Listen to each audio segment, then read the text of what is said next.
there. My name is Ryan Messenger from Total EIU. Today I'm joined with Dr. Jeff Willardson, Assistant Professor from the Department of Kinesiology and Sports Studies, as well as Cara, Senior student from the Department of Kinesiology and Sports Studies, and I'm also a tennis player for the EIU Panthers. So welcome, you two. Thank you for joining us today. So Jeff, what do we got on tap today? Well, we're just going to run through a total body exercise circuit covering several different muscle groups.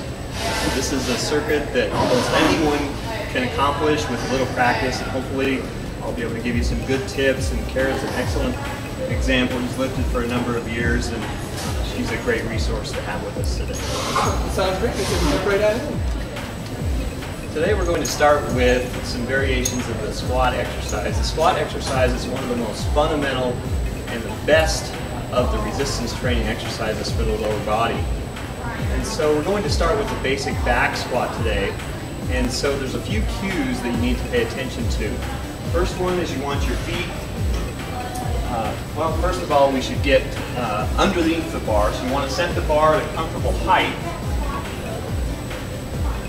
You see Cara carefully unloads the bar, takes a step back, and you'll notice Cara's feet are set a little wider than hip width apart. Also, the toes are angled slightly out, which is very important to reduce stress on the knee joint. Now with this exercise, what you want to do is make sure the bar is placed on the upper portion of the trapezius muscle, and then as you're descending, you want to try and visualize that you're sitting back into a chair, coming down to a point where your thighs are just about parallel to the floor. So we're going to have Cara try 5 repetitions here. Notice Cara's technique. She's keeping her upper torso as straight as possible, just as if she was going to sit down in a chair as she does this movement. Notice that she's going slow and at a well-controlled pace, and then she's going to carefully step in and place the bar back on the rack. All right, well now we're going to throw in a little bit of variation into this squat movement. Once you've mastered the back squat, it's time to take the bar around the other side and try a front squat. Now this exercise, because of the position of the load, tends to emphasize more of the front thigh muscles, and we call those the quadriceps. So Cara's going to do exactly the same thing, only this time placing the bar on the front of the deltoid muscles. Notice that the cueing is the same for the foot position, slightly wider than hip width, toes angled slightly out, and it's especially important on this exercise to keep your upper body as tall as you possibly can. So we'll have Cara perform 5 reps here. Notice that the depth is just about the same. She's going just beyond that point where the thighs are parallel to the floor. If you're nervous about the depth on this one, sometimes it's good to place a bench or some type of chair back to give you a guide on your depth, so that when your hip muscles touch the bench, you know that it's time to come back up.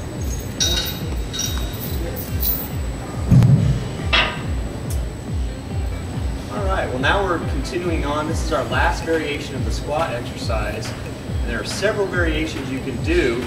This is one of the more difficult versions. This is called an overhead squat. For this exercise, typically you want to use a much lighter weight than what you're using for back squat and front squat. First thing that will happen is Cara's going to pick the weight up. It's important to use your hip muscles and keep your back flat. Pick the weight up. This is what we call a deadlift, and we'll go over more about this in a moment. And Cara's going to bring the bar to her shoulders in one continuous motion. Here again, you want to really use your hip muscles to drive that bar up. Get it to the shoulder muscles, and then use your legs to drive it up again overhead.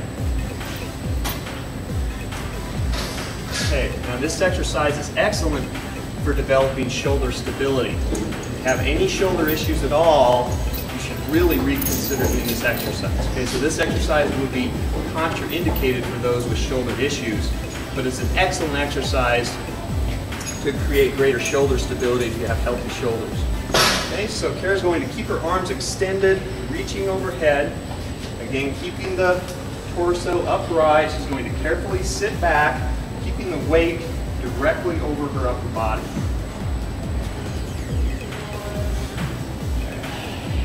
This is a more sport-specific movement.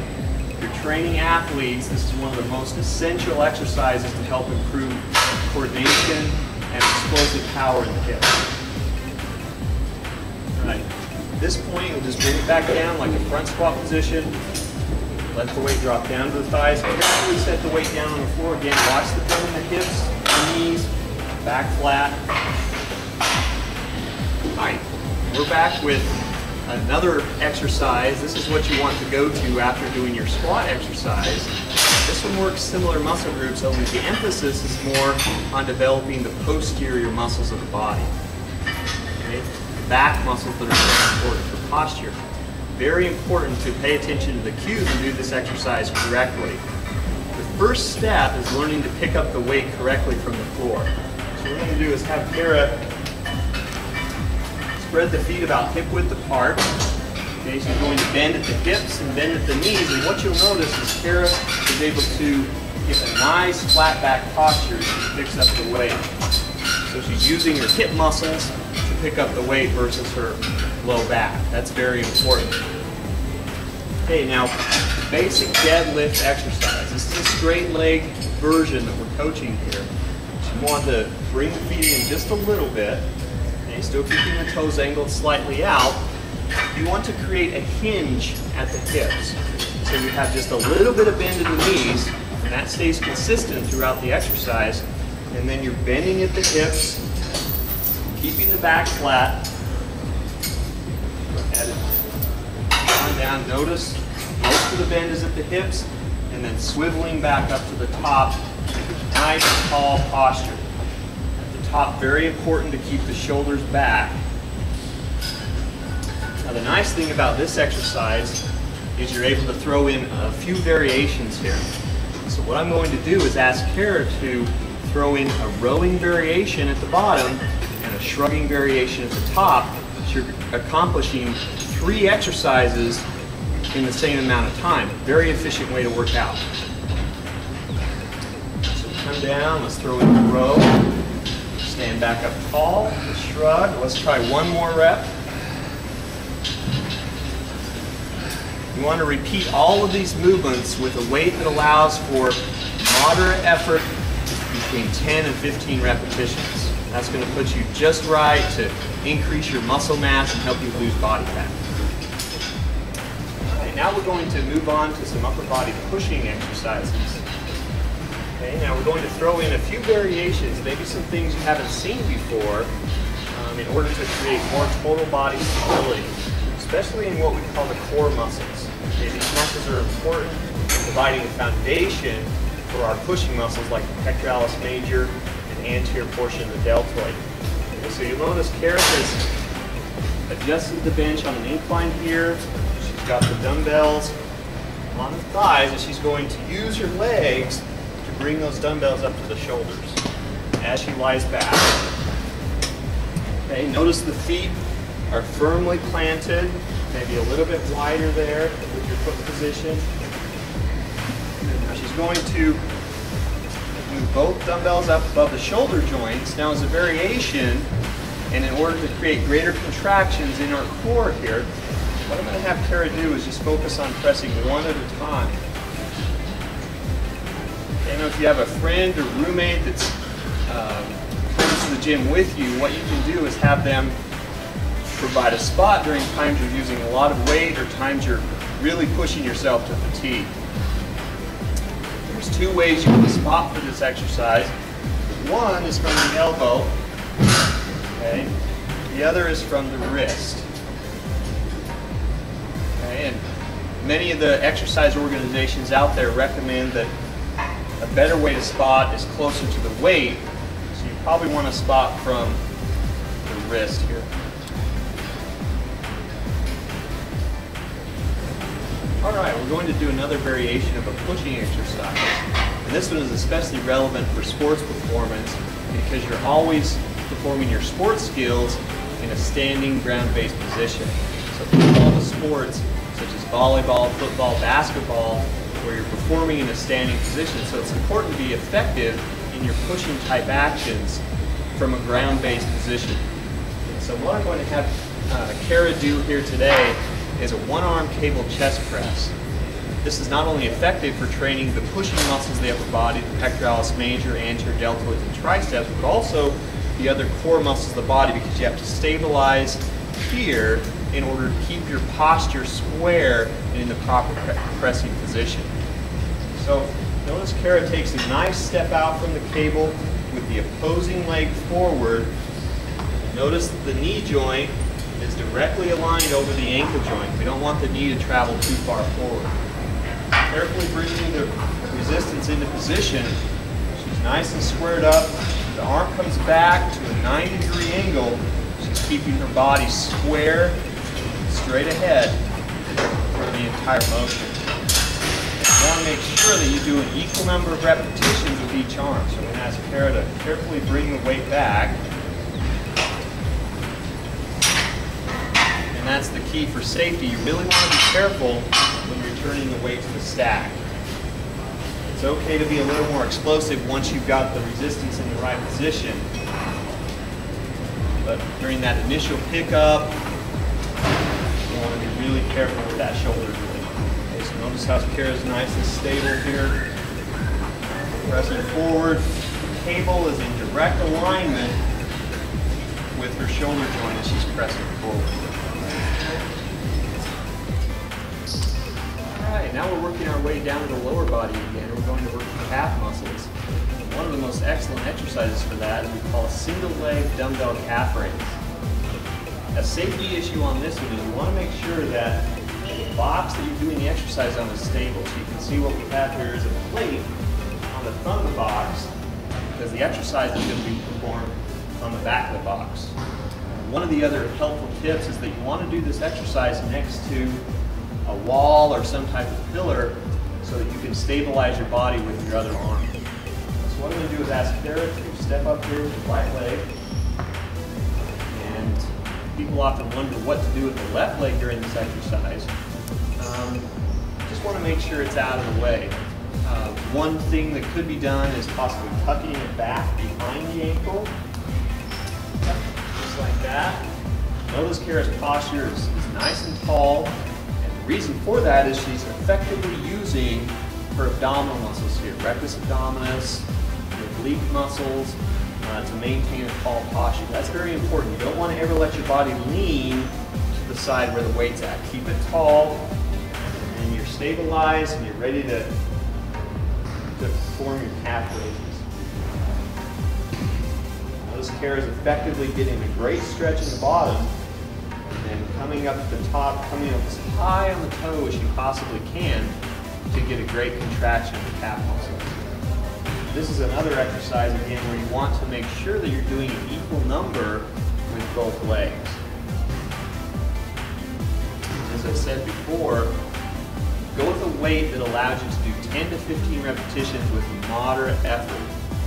Okay, so if you're beginning a weight training program, you don't want to push yourself too hard to begin with.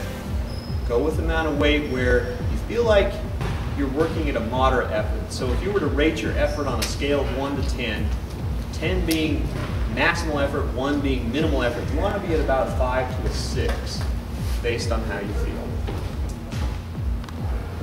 Alright, now we're working our way back up into the upper body, going into the smaller muscle groups now. And if you notice during this workout today, we've gone to large muscle group movements, or movements that require multiple muscle groups working together. And gradually we're working our way down to where we're working smaller muscle groups, single joint type movements such as this curl exercise. One of the advantages of doing a dumbbell curl is you have a freedom of hand movement here. You notice Cara has a palms up position to start with, and she's alternating which arm is working. And it's also possible to start with more of a hammer grip and then bring them up and really turn the wrist out at the top there. And she's really getting a good biceps contraction there as she does that. The other thing that you should notice is the upper arm is just a little bit flexed. So we're keeping the upper arm just a little bit elevated out to the side, sticking it right there statically, and then just effectively doing our elbow flexion contractions. Again, these can be done together or alternating, whichever you prefer, for an equal number of repetitions. All right, now we're back again with another biceps exercise, and this one we're going to do in a seated position on a stability ball. The advantage here again is we're trying to incorporate contraction of the core muscles here. Core muscles are very important, and actually you really don't need to do a lot of abdominal exercises if you're doing your other exercises correctly. You can program variations in each exercise to more effectively contract the abdominal muscles. With this exercise, the key is to bring the feet close together. What that does is it prevents the legs of getting in the way of the waist, but also creates greater challenges to balance. Notice that Cara's posture is up nice and tall, just as if she was sitting up against a wall, and she's going to use the same technique. A little bit of elevation in the shoulders, flexion of the shoulder joint, and then she's just dynamically working that curl movement. As you can see, as the weights gradually come up, she's turning her palm out to most effectively contract those biceps muscles. So anytime you can use dumbbells on this exercise, that would be the preferable method over just a traditional straight bar where your hands are more restricted in their movement. All right, now we're going to do another variation of an abdominal crunch. This is often called a reverse crunch because we're working from the lower body towards the upper body. Typically a crunch is done with the upper body contracting towards the lower body. One of the most effective tools to incorporate with this exercise, here again, is a stability ball. What I'll ask Cara to do here is place the stability ball between the feet. The emphasis really needs to be on keeping that low back down. When the low back is pressed into the floor, we know that the abdominals are effectively engaged in controlling motion of the pelvis. It's so important for low back health. Now, to make this exercise more or less difficult, we can alter the amount of flexion at the knee joint. For an athlete like Cara, she can have full extension of the knee joint, bringing the ball down to touch the floor, and back up. For someone that's maybe not as advanced, we can have more flexion at the knee joint, bringing the ball down. And you really want to pull those knees as far as you possibly can to effectively engage the lower portion of the rectus abdominis. Again, the emphasis is always awareness of not letting your low back arch off the mat. Now, a lot of people have problems with this exercise. I suggest you master the first variation before you try this variation. All right, we're going to finish up our total body routine today by working the back of the upper arm, the triceps muscle group. One of the most effective exercises for that is the table press down. And notice there's a lot of different handles we can use. Some people like what we call a V-bar. Cara has actually selected a row exercise, and the advantage here is the hands are allowed greater freedom of movement, especially towards the bottom. You really get a great triceps contraction at the bottom when you concentrate on that position. This exercise, you also have to be very well conditioned in your abdominal muscles to stabilize your body and maintain your balance as you extend from the triceps. What I'll ask Cara to do is take a hip width stance. Notice she's in about 6 inches of the cable. She's going to use her lats to pull the weight down. Notice that her arms are stationary at the side. She brings her arm up to about a 90-degree angle and then extends using the triceps again right here. Notice that the hands are turning out towards the bottom. Maintaining a good upright posture, contracting the abdominal muscles, really focusing on that bottom position where the triceps are going to be engaged.